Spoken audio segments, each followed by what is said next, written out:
Magandang araw mga kaibigan. Bigyan natin ng reaction ngayon itong pahayag ni Senator-elect Rodante Marcoleta tungkol sa napipintong impeachment trial ni VP Sara.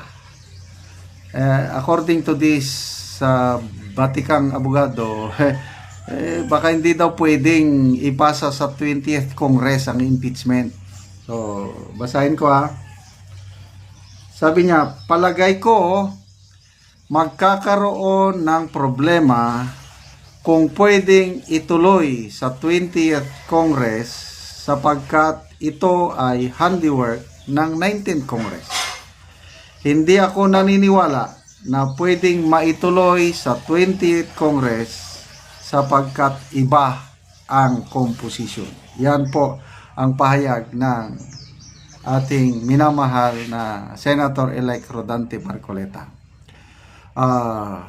Meron ng naunang abogado na ganyan din ang pananaw, si Attorney Romulo Macalintal.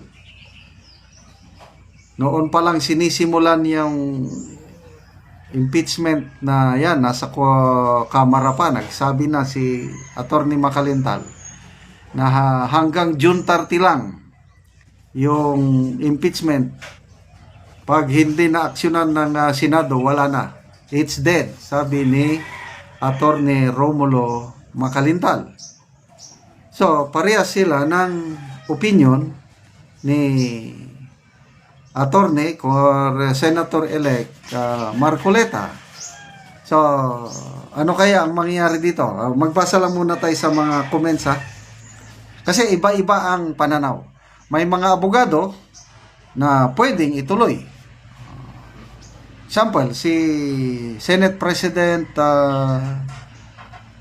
Escudero, isang abogado. Naghahanda na sila na sa July na pwedeng ituloy. Sisimula ng impeachment trial sa July. So 20th Congress. Eric Divina Gracia, Marcoleta is right. Those congressmen that voted in favor for impeachment is no longer in Congress. The majority before is not a majority today, and majority of senators are for Duterte.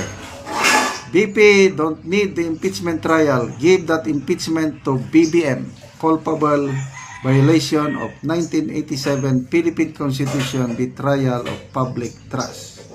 Okay.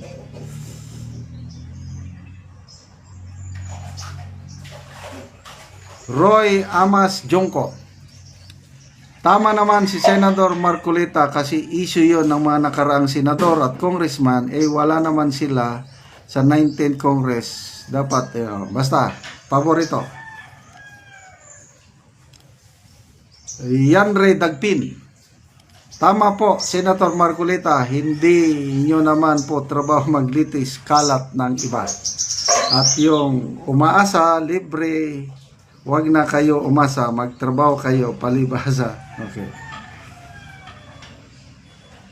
Obeka Yonatrosib, dako kayo among pagsalig kaya siyang akong giboto na Senator Marcoleta. Susing De Leon, ganyan din ang pananaw ni Attorney Macalintal. Patay na daw ang impeachment trial ni VP Sara pag inabot sa 20th Congress batay sa isang interview sa kanya sa TV. Jam the second. Yes, that's right. And it is already in our constitutional law.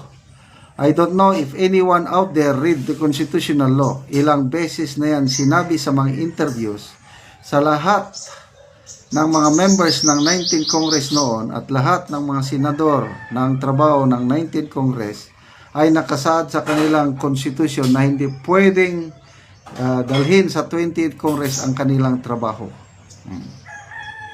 Okay, tignan natin. Si VP Sara naman, nagpahayag na siya. Hindi siya nababahala kung ano ang magiging resulta sa impeachment trial. Basta gustong-gusto ni VP Sara matuloy ang kanyang trial because I want bloodbath. Yun, nagiging viral word na yung bloodbath.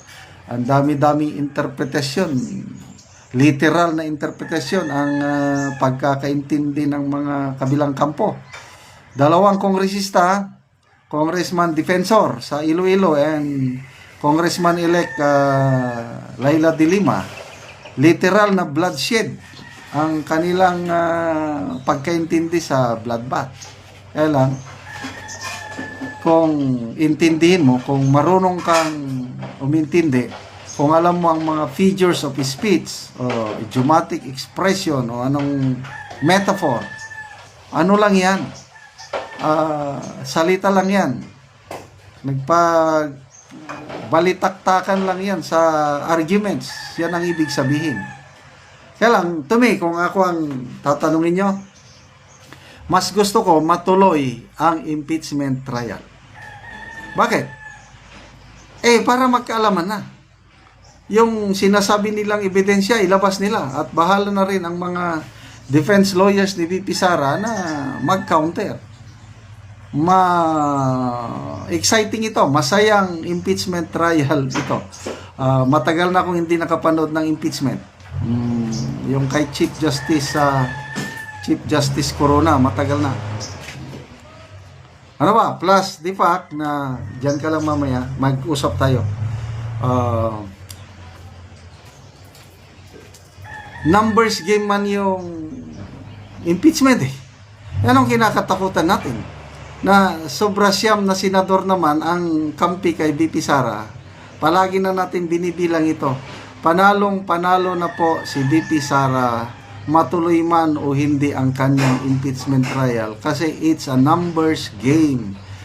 Nagsalita na si ex-senator Drilon. Sabi niya, impeachment trial hindi masyado tungkol sa ebidensya. Ano lang yan, depende yan sa political inclination ng mga senator judges. Basta, huwag ka nang umalis. Kaya, tuloy. Bakit tayo natatakot? Magkakalaman, mabubuking sila. Tingnan nyo, nung nagsalita si VP Sara nga bloodbath, biglang nagpa-interview ang Pangulo, nakipag-offer na ng reconciliation. Ayaw na daw niya ng gulo. Magkaayos na daw lahat. Magtrabaho na, kalimutan ng politika. O sana naman, kalimutan ng politika. Wag nang ma-divide ang ating bayan at itong impeachment na ito ang nagdi-divide sa ating bayan. Kaya salamat mga kaibigan sa inyong pagsubaybay sa ating channel. Nakakatulong kayo ng malaki sa Tribong Talandig. Namimigay tayo ngayon ng livelihood assistance. Nagpapatanim tayo ng saging